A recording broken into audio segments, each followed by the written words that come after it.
more, her dreams became emphatic in that respect, namely that I was a sort of child, and she is a very little, frail human thing, you know, and quite a little girl in the hands of an enormous being. And the last dream of that series was, I cannot tell you all the dreams, was that I was out in nature. I stood in a field of wheat, an enormous field of wheat that was ripe for harvest. And I was a child. And I held her in my arm like a baby. And the wind was blowing over that field of wheat. Now you know, when the wind is blowing over wheat field, these waves in the wheat field. Yes. And with these waves, I swayed like that, putting her as if it were to sleep, you know. And she felt as being in the arms of a God, of the Godhead. Mm-hmm. And I thought, now the harvest is ripe. Yes. And I must tell her. And I told her, you see, what you want and what you project into me, because you are not conscious of it, is you have the idea of a deity. You don't possess. Therefore you see it in me. Yeah. That clicked. She suddenly became aware of an entirely heathenish image. Yes. That comes fresh from the archetype. She had not the idea of a Christian God or of an Old Testament Yahweh. It was a heathenish God, you see, a God of nature, of vegetation. He was the wheat himself. He is the spirit of the wheat, the spirit of the wind. And she was in the arms of that Newman. No. Now, that is the living experience of an archetype. Now, that made a tremendous impression upon that girl, and instantly it clicked. She saw what she really was missing, that missing value, that was in the form of a projection in myself and made myself indispensable to her. Yes. And then she saw it is not indispensable, because it is, as the dream says, she is in the arms of that archetypal idea. Now that is a numinous experience, you see. And that is the thing that people are looking for. Yes. An archetypal experience that gives them an incorruptible value. You see, they depend upon other conditions, they depend upon their desires, their ambitions, depend upon other people, because they have no value in themselves. They have nothing in themselves. They are only rational, and they are not in the possession of a treasure that would make them independent. But when that girl can hold that experience, then she doesn't depend anymore. She cannot depend anymore, because that value is in herself. And that is a sort of liberation. Yeah. And that is, of course, makes her complete, you know. Inasmuch as she can reach such a luminous experience, she is able to continue her path, her way, her individuation. The acorn can become an oak and not a donkey. If you have a relationship to Jung, then you have to work on it, and the meaning is a result, perhaps, you see. One can say I projected on him a father, but I also projected on him a mother, you see. And the one who accepted me, I could say. And from this, in the course of the years, I found a place in this world. I found a place in myself and in the world. A transference is a projection. Yes. So I projected on him this and that, and he took it seriously, and he acted accordingly. But he never laughed at it. He accepted it. He accepted it. I remember once a patient wanted to marry Jung. She was convinced that he was the man for her and for her lifetime. In vain, Jung explained to her that he already was married. She continued to be convinced, and therefore Jung accepted. She went on, prepared a marriage dinner, had printed cards, everything was ready.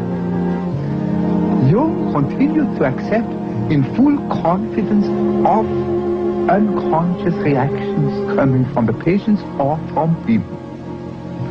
And the day before the planned marriage, he got an express letter from the patient telling him that this night God had told her that unhappily enough the marriage would not be possible. The patient came out of her psychosis, had always in her memory this event, and was completely balanced afterwards.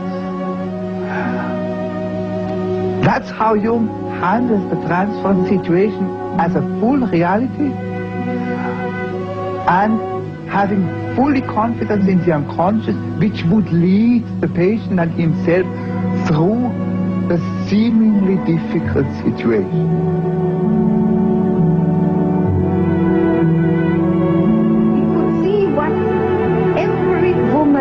Was really substantially like and helped her to find her main interest, literature, politics, psychotherapy, or astrology, or what she wanted. He had an art to follow a person until she found herself. And the value of transference was great for Jung himself. It really was as if he was always inside of your unconscious and not trespassing, but because he has been wherever one was, and so he knew how to be safe. He also would never use any of his terms, ever. My last interview, I told him a dream, and I realized, my God, that man is 85 years old, and it was pages of dream, and so I only told him half the dream, thinking I can't put that all on him. And so then he started. You know, he didn't ask you for one association. Very seldom he did. He just started to talk. And I was kind of not making the connection, which what he was talking about had anything to do with my dream, but I knew better that I will find the connection if I listen eventually. And suddenly he said, oh, that is as if you dream, and he told me the second part of my dream, which I hadn't told him. After about 2 years, I had a dream in which Jung had died. And I was in his house in the antechamber where he was laid up. And I paced up the room, very depressed, very unhappy. And suddenly my feeling changed, as if I pulled up my socks and, oh, all right, he's dead now, it is for us to go on and work. I told Jung that dream, and he said, well, all right, now you can see patients. You're ready to see patients. One didn't see it, but one felt it, that a ray of his spirit was falling onto us. And one was terribly spoiled, because compared with this, as a man, we are no more so interesting. Yes, that must have been a problem. And I must say, besides one's own husband. Well, you were married. And I was married. You had a deep relationship. And how did your husband feel? Did he ever feel jealous of you? Clear. All our husbands, the husbands of our women around, were very jealous. Yes.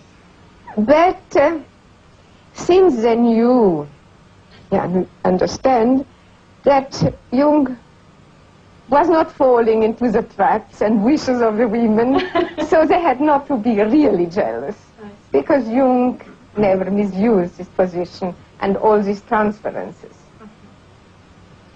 Now, Jung worked in this rejected feminine world of the unconscious for years. People came to him. He was particularly successful with women patients. And one person came into his life very early on, because she's already with Jung and Emma Jung at the famous conference in Vienna, where they are all photographed together. And that is Tony Wolff.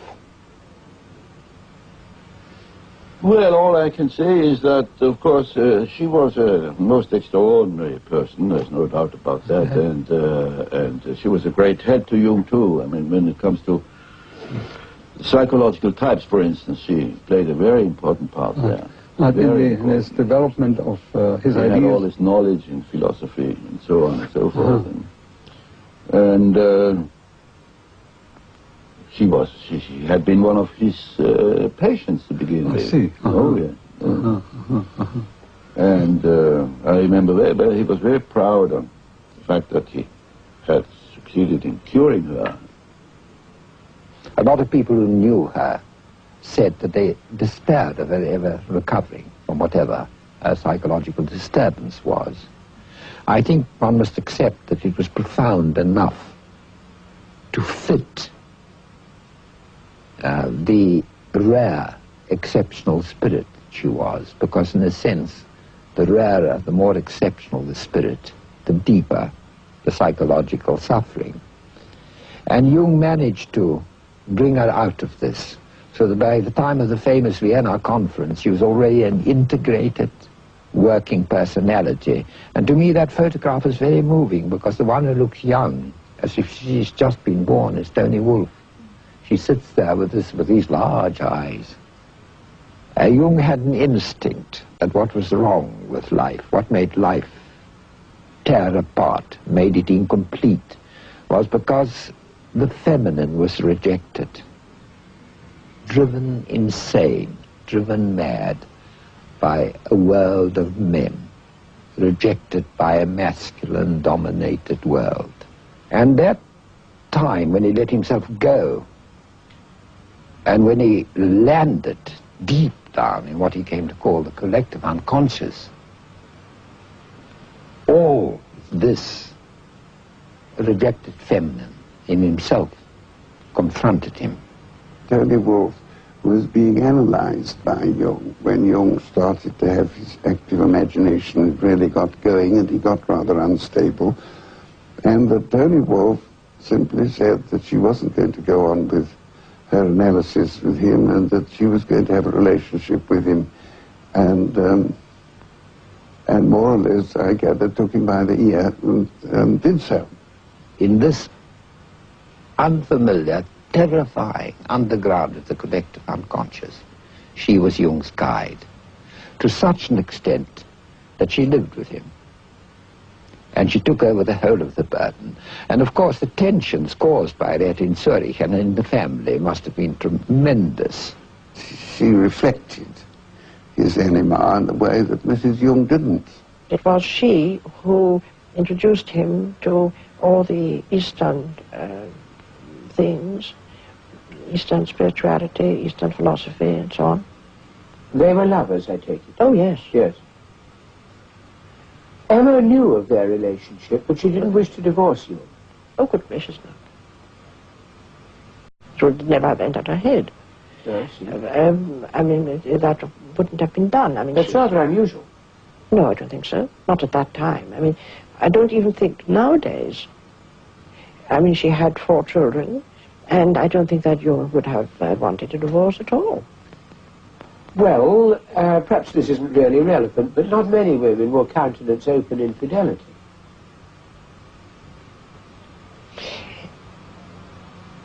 Please forgive me. I am not so sure if that is not a kind of British, maybe even English prejudice, conditioning. something. I think that... it's an American one, too. Is it? Tony Wolff, he couldn't have made it because she had breaks in a way, and she was stopping him always when he had a temperament where he was losing himself completely and without boundaries. And Tony Wolff stopped him and always brought him back to reality, and that was tremendously important for you.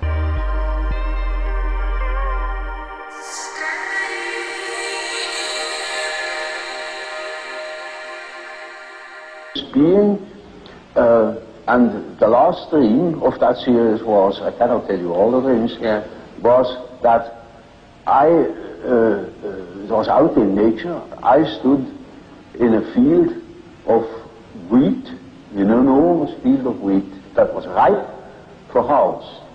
And I was a child. And I held her in my arm like a baby.